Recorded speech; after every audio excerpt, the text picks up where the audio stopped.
Hi, everyone. Good afternoon. I'm McKenna. I'm the owner of Murder by the Book in Houston, Texas. And I'm very excited today to be hosting one of my favorite type of virtual events. There are afternoon events with international authors. So we have two authors joining us today from England. We've got S.J. Bennett, also known as Sophia, and Nikki May. I am huge fans of both of these authors. I loved Wahala, so I'm excited to be talking with Nikki. And Windsor Knot was one of our bestsellers last year. So I just think everyone needs to be reading this series. All the Queen's Men is her new book. So for those of you watching, if you want more information about the authors or their books, I'm putting a link in the comments on Facebook right now and in the live chat on YouTube. I also, we're totally open for questions. So make sure that you put any questions in the live chat or in the comments, and I'll get to those in a little bit. I have already heard a preview of what they're going to be talking about, and I think it's going to be a wonderful conversation. So you're in for a treat. So I guess let me go ahead and bring on Sophia. I'll get her introduced. Hi. Hello. How are you?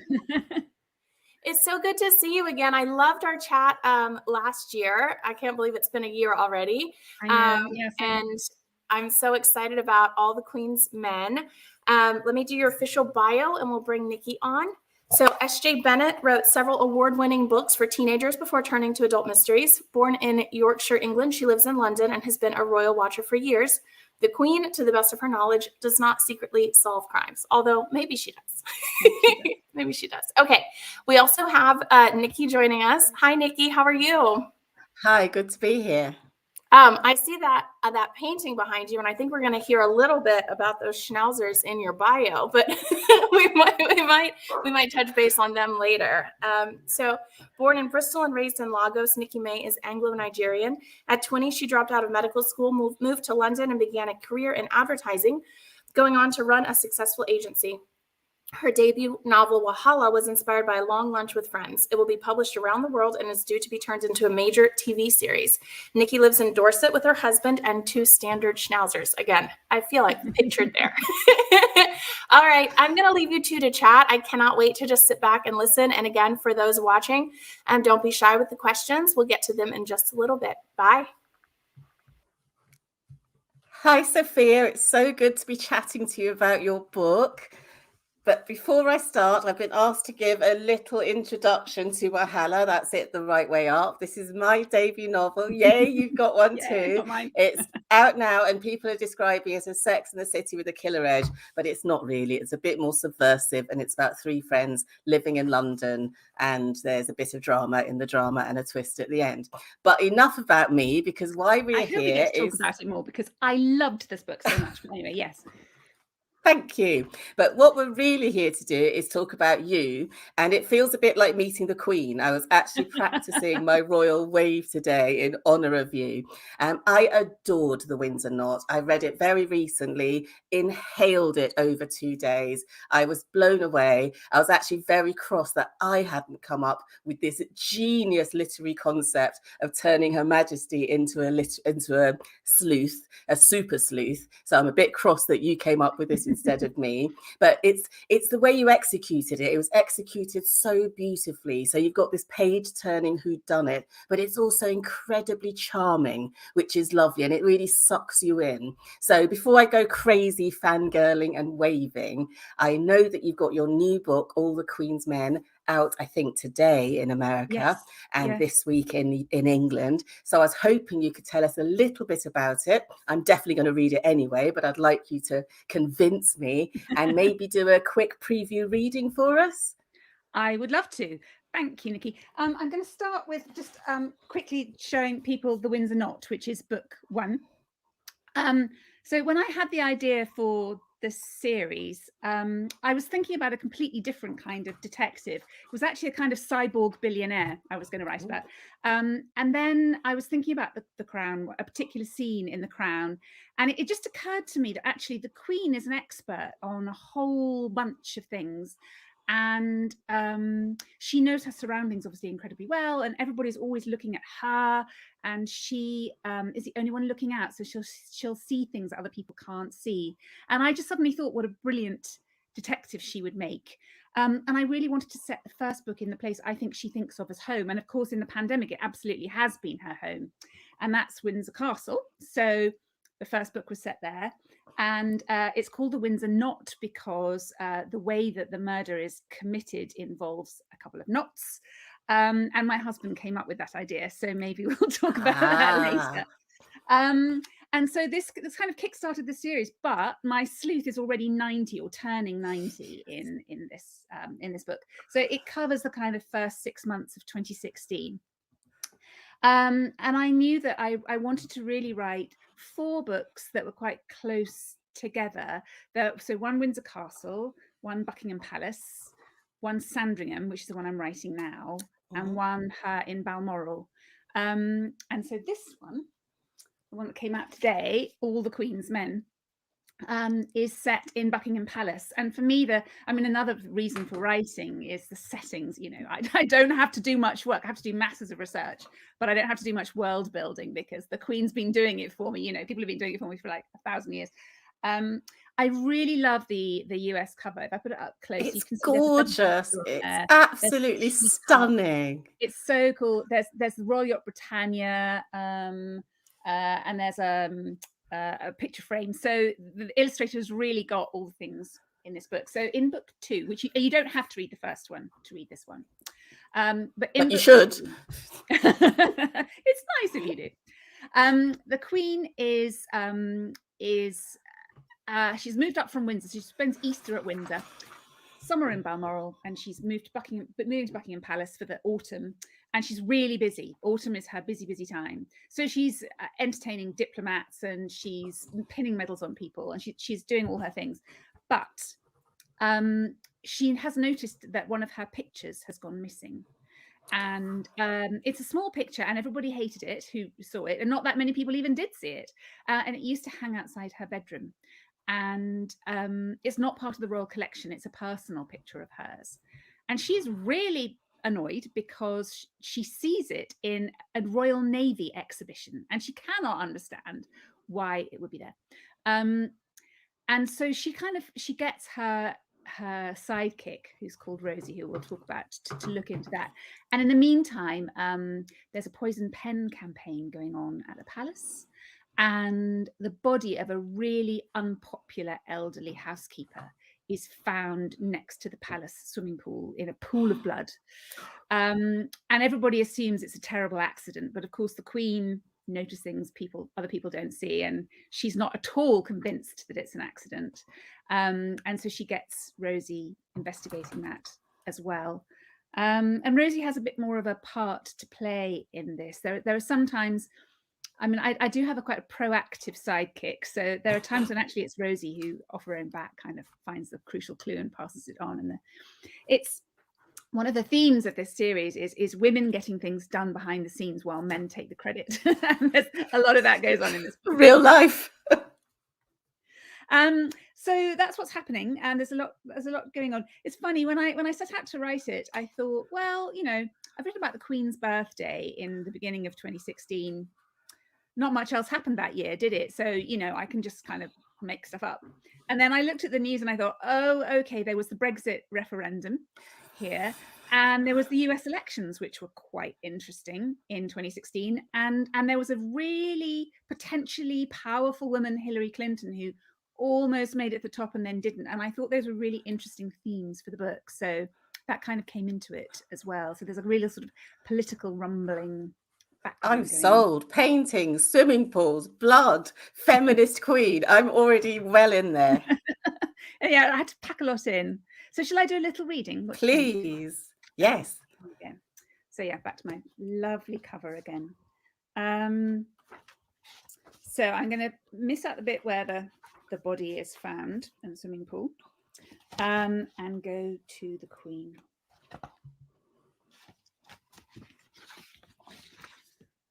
Philip? Yes. The Duke of Edinburgh raised half an eyebrow from the folded Daily Telegraph, which was propped up against a pot of honey on the breakfast table. You know that painting? Which painting? You have 7,000, he said, just to be difficult. The Queen sighed inwardly. She had been about to explain. The one at Britannia that used to hang outside my bedroom. What, the ghastly little one by the Australian who couldn't do boats? That one? Yes. Yes. Well, I saw it yesterday in Portsmouth at Semaphore House at an exhibition of maritime art. Philip stared pointedly at the editorial page of his paper and grunted. That makes sense. For a yacht. You don't understand. I was launching the Navy's new digital strategy and they put up a few paintings in the lobby. The digital strategy was a complicated business, bringing the Royal Navy up to date with the latest technology. The art exhibition had been more straightforward. Mostly grey things of battleships, a J-class yacht in full sail at Southampton, because there's always one of those, and next to it, our Britannia from '63. How do you know it was ours? He still didn't look up. Because it was that one, the Queen said sharply, feeling suddenly and vertiginously sad at his lack of interest. I know my own paintings. I'm sure you do. All 7,000 of them. Well, tell the staff, Johnnies, to hand it over. I have. Good. The Queen sensed that the Daily Telegraph article was probably about Brexit, hence her husband's more than usually prickly mood. Cameron gone, the party in disarray, the whole thing so fiendishly botched. A single painting by an unremarkable artist, presented long before Britain joined the common market, was hardly important. She glanced up at the landscapes by Stubbs, with their wonderful horses that adorned the walls of the private dining room at the palace. Philip himself had depicted her here, reading the paper many years ago, and he had done it better, one could argue, than the man who had painted Britannia. But that picture had once been very precious to her. It had become a favourite in ways she had never shared with anyone. She intended to get it back. And there we go. That was wonderful. And we therefore have to start with Philip, because I think one of the things that is so genius about your writing is, although it's this whodunit and this mystery that we have to solve, it's also so human. And just in that little reading, I get that relationship between Elizabeth and Philip, and being married myself, that sort of conversation with the stress and the sort of rolling of eyes, but also that love. So can you tell us a little bit about how you did this, how you brought Philip and Elizabeth to life? It is one of people's favourite things about the books. It's interesting. It wasn't intentional. When I set out to write the books, I didn't think Philip would have much of a part at all. But he was one of those characters who just kind of wrote himself. You know, I put him in there in one of the scenes in the Windsor Knot so the Queen would have someone to talk to. And then he said something about a man with his ghoulies out at Windsor Castle, and he just made me laugh. And I loved how, you know, what a rule breaker he could be, and how he could say the unsayable. And yes, how he could be rude and infuriated. But also, I really do think that a couple of things kept the Queen and Prince Philip together. One was, I think they really had this common bond that they genuinely wanted to do good things. And it might not seem obvious if you look at Philip's sort of behaviour, but I think he was an incredibly serious person underneath, and as is the Queen. And so I think they had that kind of common bond. And also he made her laugh, and that kept her going. So when things went wrong, which they did a lot, you know, when they were out and about doing their events and they were sort of getting bored and tired, he would be the one to catch her eye. And there were so many pictures of her throwing her head back and laughing in his company. So I wanted to get that. And I know various sort of happily married elderly couples, and they drive each other mad. And I love that. So yeah, that constant friction between them I thought would be really fun. And it has been. I always enjoy when he's there. And that driving people mad is not just elderly couples, because I'm not quite elderly yet, but I know exactly what you mean. But I think because of recent events, we also realise how much love there was between them. And I think it's just wonderful the way that shines out of your book without being soppy, because it's a true, deep, grown-up love, not a really soppy, kissy love. So I thought that was absolutely beautiful. I also have to talk about Rosie. She wasn't in your reading, but she is one of my favourite characters ever. As a half Nigerian woman, it's just so refreshing to see a Nigerian woman on the page who's strong, who's smart, who's sassy, who has this great job. She rides horses, she can beat a man up, and she's in the palace helping the Queen. So please tell me, where did Rosie come from? How did you research her? How did she arrive so fully formed? Well, she didn't arrive that way, I can tell you. So the Queen needed a sidekick, and I was writing about a 90-year-old aristocrat surrounded by courtiers, and I really wanted the book to be contemporary and fresh and true to my experience of London, because that's just what I wanted to write. And I have taught writing in London a lot, and generally when I'm teaching writing, I'd say a third of my class are women of colour usually. And I live in Tooting, and I'm surrounded by people from all sorts of different backgrounds, and I just wanted, that's my London, and I love it, and that's what I wanted to capture. So for ages I wasn't quite sure where Rosie came from, and then one of my students is Nigerian, and so she was just so exuberant, and I thought her personality and the things she talked about would create really good contrast. So Rosie became Nigerian, and my student really helped me build her character. So there's two sides to Rosie. I think there's the immigrant family that she comes from. So she's third generation, so that I had to do a massive amount of research into that. And then, but also her job is she's the Queen's assistant private secretary. So the Queen has a private secretary who isn't a secretary at all. He's her kind of head of operations. And he is a senior naval officer. And then Rosie is kind of junior to him. And it's a job that I personally interviewed for and really wanted, because you would get to see the Queen on a daily basis, and you'd be taking in her boxes, and you'd get to hear all the secrets, and you get to travel around with her and organize where she went, and it just sounded amazing. So I had an interview in Buckingham Palace in the 1990s. And I didn't get the job. So part of Rosie is as me as I would have loved to have been, but I wasn't a captain in the army, and I can't, disarm a man who's trying to kill me with a knife. So she's way cooler than I ever was. But that's just wishful thinking.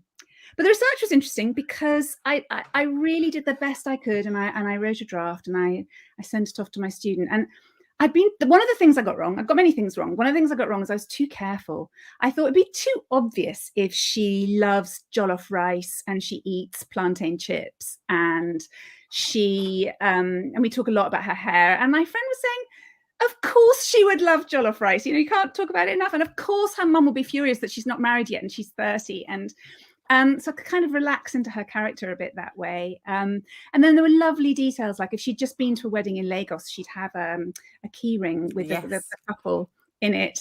And that was really delightful. So I got various people to read it for me and just kind of push me in the right direction. And by the way, there's it's huge conversation about sensitivity readers at the moment. And I think the way that I interpret it, which is get someone from a community that you're describing to tell you if you've kind of roughly got it right, I think it's essential. Why would you not want to do that? So she grew from there, and I adore her. I love her. She's a really confident person, just in herself, and she's very competitive, and she loves taking on posh boys at things that posh boys are good at and beating them at it. And like horse riding and shooting and various things she's learnt to do. So she's a very enjoyable character to write as a part of. Yeah.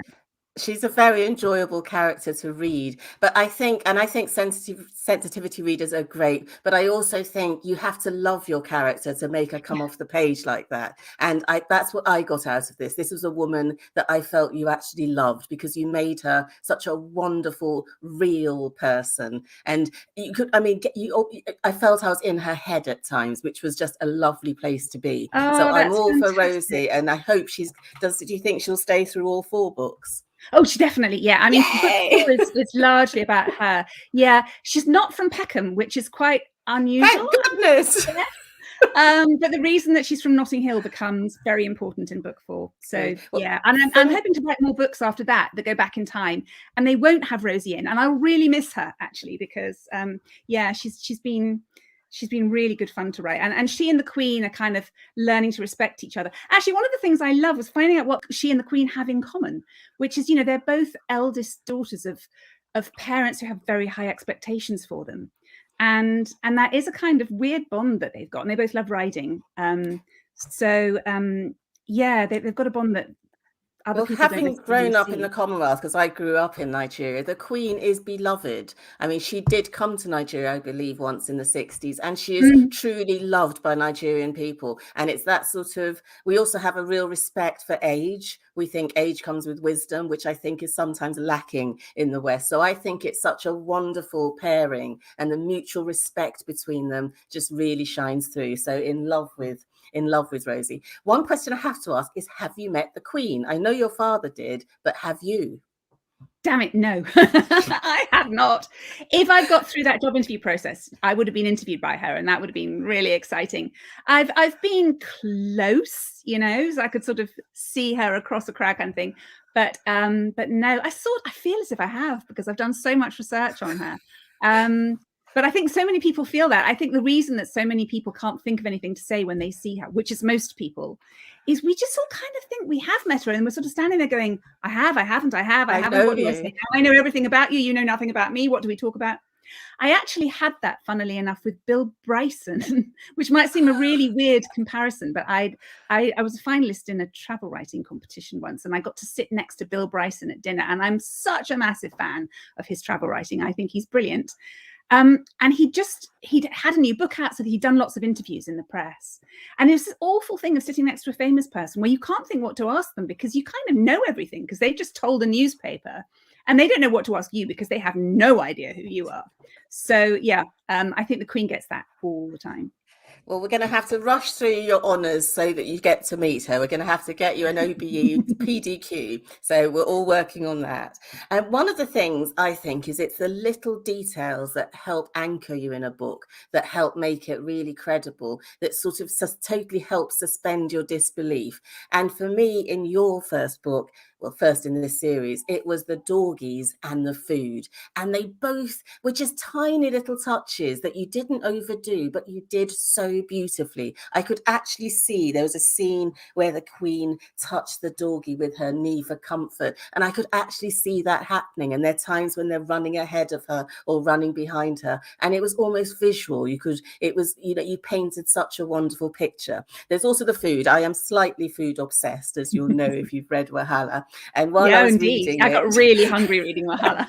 While I was reading it, there was this scene with the jam pennies, and Rosie was eating these jam pennies. Now, in my head, I tried to work this out, why I was so desperate for a jam penny, because I presume we're just talking jam and bread, but cut into a round shape, which makes it so much more exciting. So does a jam penny really exist? And how did you get all those little details onto the page?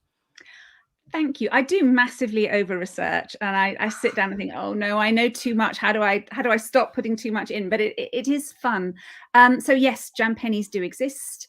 They were created to keep royal children happy. I think more so the era when the Queen was a child, and nannies were around, and they'd sort of appear at the royal tea. And so yes, I think they're kind of about that big, and they're little jam sandwiches, and the royal children like them. And I love the idea. So Rosie is eating Prince George's kind of cast off jam pennies in a scene, and I love that comes back to me imagining what would have happened if I'd had this job.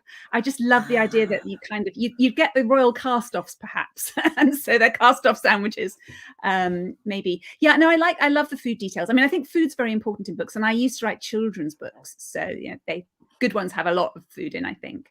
And royal food is fascinating. The Queen loves her food. She doesn't eat vast quantities, but she eats frequently. So, she will have tea, and she loves chocolate biscuit cake. And to the extent that if she starts a chocolate biscuit cake in Buckingham Palace, and she doesn't see it at Windsor when she travels down, if the spare half of it hasn't been taken down in a Tupperware box, she's really cross. And she gets very annoyed when her protection officers eat the peanuts and crisps and things that get put out for private visitors.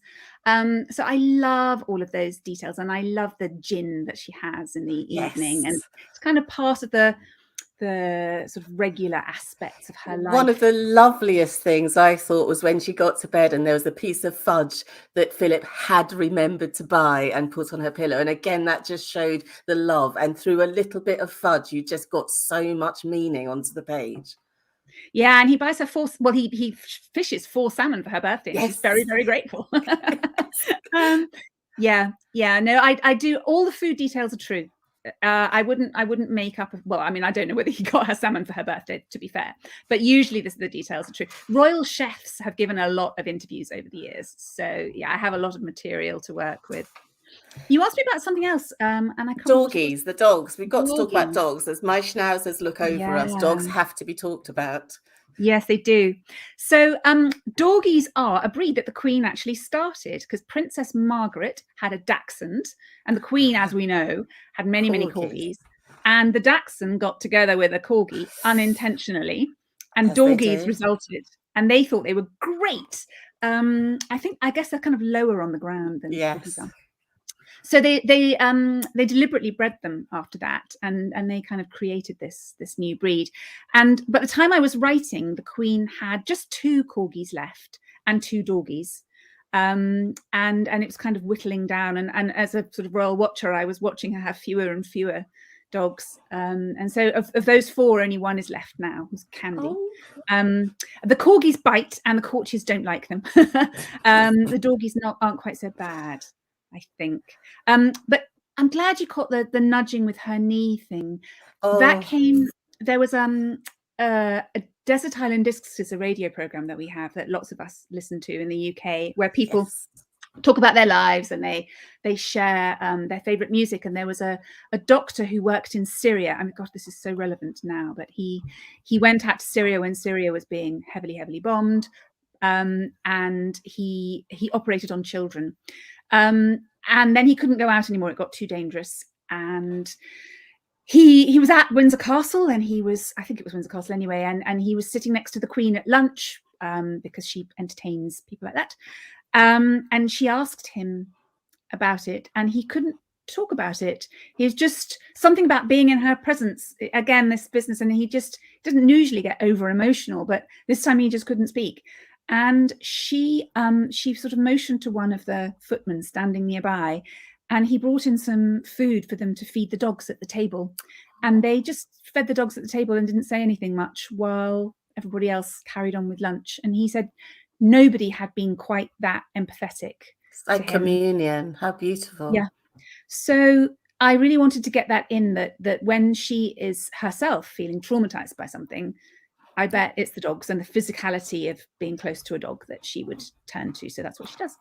And as a dog lover, I think she's spot on the money. We've talked about husbands, Philip. I think we should talk about yours, because I'm sure I read somewhere that your husband gets involved in the plot, and you just said he came up with the Windsor Knot. I have one of those as well. In fact, I call him head of plot. And whenever I have a knotty problem with my story, I say, sort it out, go for a walk. And when I come back, he often has. So how closely do you work on this? And is there any friction, or is it all sunlight? I must tell Alex that he's head of plot. It is fairly sunlighty. Alex is delightful. It's amazing because I was already, no, I hadn't had a published book yet when we got together. I was already trying to be a published writer, but I was writing for children, and why this ex-naval officer, ex-helicopter pilot would be good at understanding children's books, I don't know. But even when I was writing for children, he was really helpful. And now that I'm doing these, often, I'll have a particular plot point. So with the Windsor Knot, I was saying, I had a stabbing, and I said, it doesn't really fit with my title. And I knew I wanted my title. And I said, what could I do? And he said, well, it's got to be a hanging, hasn't it? And I said, I can't do a hanging. That's really violent. And then I thought, I'm writing murder stories. I'm just going to have to get over this and put a hanging in. So he's great at that kind of thing. And then if I just have little things that don't work, I can try them out on him. And he's not precious about it. If I decide not to use it, that's completely fine. I have to ration him. So if I can't run something by him 10 times, or he gets kind of blind to whether it's working or not. So every kind of couple of months or so, I'll say, can you read this for me, see how it's going? And then, he's always the first reader. Alex sounds like a keeper, Sophia. Yeah, he really does. One thing I always like talking to writers about is their writing process. Are you a sit down every morning and do 3 hours before you move? Are you 6,000 words a day or 200 words a day? What's your writing process? Blimey, not 6,000. I did 7,000 once. And I'm not sure how many of them I kept, but I was exhausted. if I'm on a really good writing streak, I can write about 3,000 words a day, but I tend to do them later in the day than I would like. So I sit down at 9, massively procrastinate, put the washing on, make a cup of tea, do some gardening, do some exercises, and then really get down to it around midday, thinking, oh, for goodness sake. And then I'm really, really motoring by 5 o'clock in the afternoon, and then I've got to stop, and kids and tea and supper and all of that. And some of my best scenes have been written at 2 o'clock in the morning when it's really quiet. Often my opening scenes get written kind of slightly out of sequence at that time. But the pandemic's been hopeless. It's really just, who knows now. It's, if I can write any words at all, I'm grateful right now. I find it sucked creativity. I really did. And it's almost harder to, and even now there's just so many other things happening that suck the creativity out of the process. But still we must. One thing I've got to know, because I'm a debut author, so I've only written the one and I'm battling with my second book. And I want you to tell me that it gets easier and easier, and that self-doubt disappears and suddenly you're filled with confidence and the words just pour out of you. And please tell me this, Sophia. I will tell you that, but I will be lying through my teeth. No, I think if you're writing a series, which you're not, I'm guessing. No. Writing this one actually was not too bad, because I had my characters, I had my world, I had my plot. Both times I've written trilogies, the second book's been all right. It was a bit like that. But what I find generally happens, because this is my 12th, I think, is you start, each time you write a book, you're solving a series of problems, and then your brain just sets you a whole new set of problems. It goes, well, I did solve those ones, so now let's try out these ones.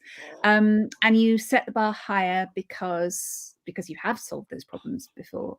So each book definitely slightly or a lot harder than the one before. It's madness. But you have worked out, you do sort of know what's going to happen at Sandringham and at Balmoral. You have actually got the story in your head. Yeah. Oh, that's wonderful. I find plotting gets easier and easier, but actually writing good sentences gets harder and harder. And still lots of editing, because I'm in edit hell at the moment. So I'm assuming this is a constant. There's always editing. Yes, I guess so. I mean, I found, coming from children's literature, I was edited a lot harder. It was really interesting writing these. I mean, so far for the first 2, the edits have been, for me, incredibly light. And I'm very lucky. So I have my US editor and my UK editor, and they kind of collaborate. And I love what I get back. I love that kind of, that tension of, God, that's brilliant. And no, I refuse to do that. Why are you asking me that? Oh, okay, I see why I need to change it. Yeah. No, I love that bit too. I'm still in the editing myself, so that I work up to sending it to them. Once they've got it, I find it, it gets a lot easier. Yeah. So, favorite authors. Who's on your favorite author list? Whose books do you rush out and buy as soon as they're available? Well, it's interesting. Of contemporary authors, there's an author called C.J. Sampson who writes historical fiction set in Tudor times, and who I think is absolutely brilliant. So I really love his books. I always think of sort of people, P.G. Wodehouse, comedy is one of my things. David Sedaris, I'll kind of read or listen to anything that David Sedaris has done. We all need comedy right now, don't we? And I read a lot of Golden Age fiction still. So I still read people like Dorothy L. Sayers. I love Donna Leon and Rex Stout books set in the 1940s. Really enjoy. I'm quite eclectic. I kind of just like to read what sort of piques my interest, which is why it was lovely seeing your book there, because I really felt that I hadn't seen the Anglo-Nigerian community represented. And of course, I've been trying to research it for Rosie. So, it's just lovely to see someone coming along. And then so I'll read, want to love the cover, and I want to, which I do. I mean, this is the US cover, the UK cover is great as well. And I want to love the idea of it. then I need the style to just really carry me away. And usually that's where I get let down. And yours was just such a relief, because I'd read a lot of books in a row. It's like, I wish I loved this, but I kind of don't. And yours was just so confident, and the characters were so fantastic, and they really brought their world to life. So yeah, that was fun. One of my favorite authors, Agatha Christie. I almost think you're in some ways a modern Agatha Christie, because you've got that wonderful mystery which you solve. You've got characters that are fully formed, and you've got amazing plot, and it's just more modern, more charming. Do you read Agatha? Do you like Agatha? I do. I think Dorothy Sayers and Lord Peter Wimsey, that's what I grew up with. So I read that more. But funnily enough, I read more Agatha now. And the puzzle element of her plotting is just astonishing. I love her rule breaking. I read every Hercule Poirot short story before I started writing The Windsor Knot. And I was looking to see what the rules were according to Agatha. And what I learned is, if there's a rule, she will break it. So, it can't be the murderer who's narrating. Yes, it can. It can't be the detective. Yes, it can. You have to write in first person. No, you don't. You have to write in third person. No, you don't. Every way she does it another way. It can be nobody. It can be everybody. So yeah, I love that. So I'm constantly learning from her, definitely. One of the rules, and I don't know if you're breaking it or not, I just think it's fantastic, is bumping into real people in your books. So you bump into Dimbleby, or you dump into Charles and Camilla. And how does this work? I mean, it's just wonderful how I presume you're looking at real events and who was in the Queen's sphere at those particular times. Yeah, very much so. So I don't kind of just throw random people in. I mean, I've got Sir David Attenborough there, and, she really does hang out with him sometimes. They're the same age, she invites him around. Yeah, I'm quite careful. So if I put real people in, I try and be fair to them. So I don't make them say and do things I don't think they would say and do. I've got the Obamas in The Windsor Knot because they were there. And I was listening to Becoming at the time and loving it. So if I talk about Michelle, I've taken it from what she herself said. So I hope I've been fair to what she was sort of doing and thinking at the time. And then usually the actual plot-based stuff, the murder mystery stuff, that's when I bring all my fictional characters in to deal with that. So I don't have real policemen and that kind of thing. That would be unfair. I make all of them up. And the job you interviewed for, Rosie's job, does this person live in the palace? Well, yes. I mean, another thing I've sort of changed a bit is, in real life, the Queen has a private secretary, a deputy private secretary, and 2 assistant private secretaries. But I just can't have that many characters in a book, It's just, the reader would really lose track. So I've narrowed those 4 people down to 2. And it's interesting. I was asking somebody who's worked at the palace, where they would live, and even he wasn't completely sure. So I think the private secretary probably does have rooms at Kensington Palace, where Princess Diana used to live. And the assistant private secretary probably doesn't. She probably would live nearby, and she'd probably be able to get accommodation through people at the palace. But I put her in Buckingham Palace, sort of up in the attics, because it's just more interesting for the reader, I think, to imagine her there. And there are staff who live there, so that does happen. Definitely. I mean, I can actually picture her there, and feet tucked under her, because you do paint this very realistic. As I said, sometimes it actually felt very visual, and I do think it would make the most amazing TV series. So I hope someone's listening is going to turn it into one straight away, because I just think visually. Somebody's already trying to do that. So yes, fingers crossed. Yeah. Oh, wonderful. Screenplays are being written. We'll see how it goes. Oh, that would be fantastic. And would you write the screenplay yourself, or would you let someone else do that? No, somebody infinitely better than me has been asked to do it. And I am really, really happy to see what she does. So yeah, just waiting to see. That's exactly what I'm doing with mine. I think writing a book is hard enough. There's no way I'm doing the screenplay as well. Oh, fantastic. So it's going to be a film or TV, you think? It's going to be TV. The BBC have greenlit it. So it's going to be a 6-part, 9:00 Sunday, hopefully, TV series. In a year or so, which is dream come true stuff. I can't wait to watch it. And I think the great thing about it is they take your baby and they make it their baby. So you don't actually have that much control, but presumably they're only doing it because they love it. So hopefully they'll turn it into something wonderful. Oh, one of the games I love playing is, if you weren't an author, what would you be? And it sounds like if you weren't an author, you'd be Rosie Oshadi. I would have loved that job. So that was one of them. There's this the new book, All the Queen's Men, has quite a lot of art in it, and art forgery and fraud and all of that kind of stuff. So I also, maybe I could have gone into that world if I'd kind of known more about it.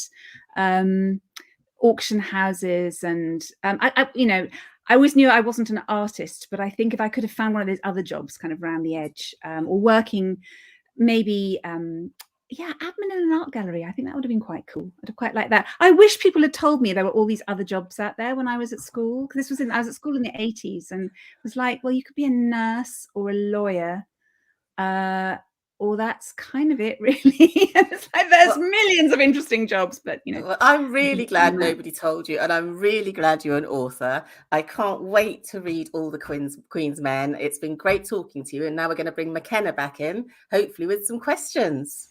Great. Hi, I'm back. Yes, we have a couple questions, but I have to say that was one of my favorite discussions to just sit back and listen to. You guys were wonderful. Thank you, McKenna. Yeah, of course. So we have a specific question. Kathy had a comment for Sophia. Love how you show us a peek at Elizabeth and Philip's relationship. Will the fourth book be up to date with his passing? Great question. In fact, it won't. I already had the series mapped out in my mind, and it finishes in the summer of 2017. So the Queen's at Balmoral. Meghan is on the scene as, I'm not sure if she's a fiance by then. They haven't got married by then. But he hasn't quite retired. He's just about to. And I quite like that, and I think that will probably be the latest that I write about the Queen. And then after that, I'll go back in time to the 50s and the 40s and the 30s and then the 80s, and so he'll always be there, which will be nice for me, I think.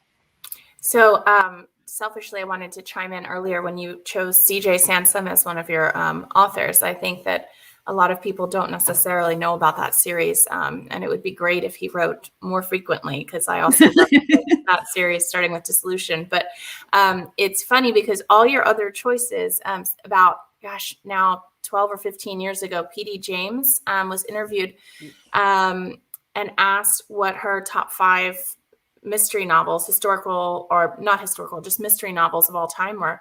And it was like Dorothy Sayers, Edmund Crispin, I think Nio Marsh. I'm blanking on the last one, maybe an E.C. Bentley. But Dissolution by C.J. Sansom was the 5th on the list, and it was the only living author. And we've hand sold that series for a million years. Despite, I love that series also, but we always hand sell it to people and then say P.D. James also recommends. I love P.D. James. She's definitely one of my top 10 authors of all time. Yeah. One of my exciting moments was that the very first book that I wrote, which never got published, I mean, it was 10 years before I got published, was called The Body of a Dancer, and it's my favorite title that I've ever had. My mother was sitting next to P.D. James's editor at a dinner party. It's the kind of thing my mother would do, saying, my daughter's just written a book. And her editor, who's funny enough called Rosie, said, she's a lovely, lovely woman, said, well, send it to me. I'll have a look, see what I think. And she liked it. And that was the first person in the publishing world who ever read one of my things. And it never got anywhere, but, she liked it. And I just thought, wow. That was good enough. It gave me the courage to keep going for 10 years before That's wonderful. It's great. So we've talked kind of about your all-time favorites, but we had a question. What books are both of you currently reading, and are there any recent releases that you would like to recommend? Why don't we start with Nikki?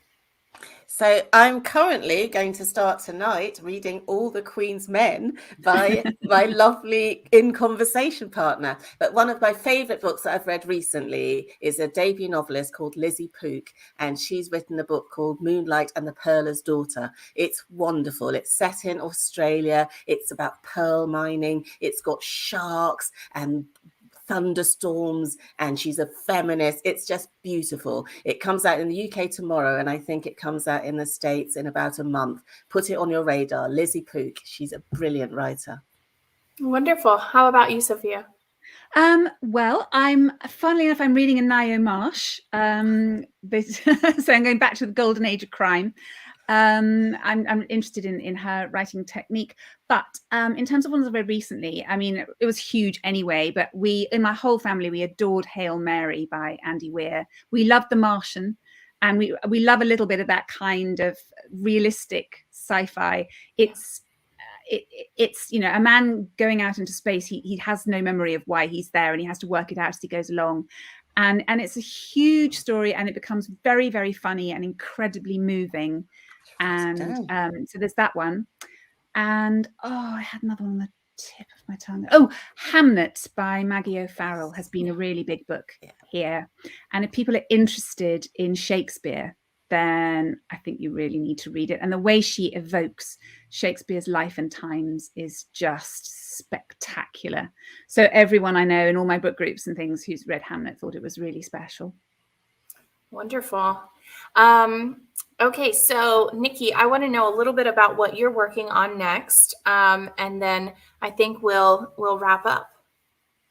So I'm working on my book 2, and it's not a sequel to Wahala. It's a standalone book called Brown Girl in the Ring. I think all my books will have people like me in it. I'm mixed race, and this book is set in 2 places. So I go back to Nigeria, and this girl is living in a very happy life in Lagos, in the house I used to live in when I lived there, and disaster strikes, and she has to come to England to live with her white family in a house called The Ring, hence Brown Girl in the Ring. And it's going to touch on prejudice, on race, on colorism, and on class. But at its heart, it's a coming of age story, and a story about finding your place and being comfortable in your own skin. And hopefully I'll be sending my first draft off to my editors in a month. Fingers crossed. Fingers crossed, indeed. Well, I will keep my eyes open for that. And Sophia, you already know we're huge fans of this series in the bookstore, so I can't wait for more from you as well.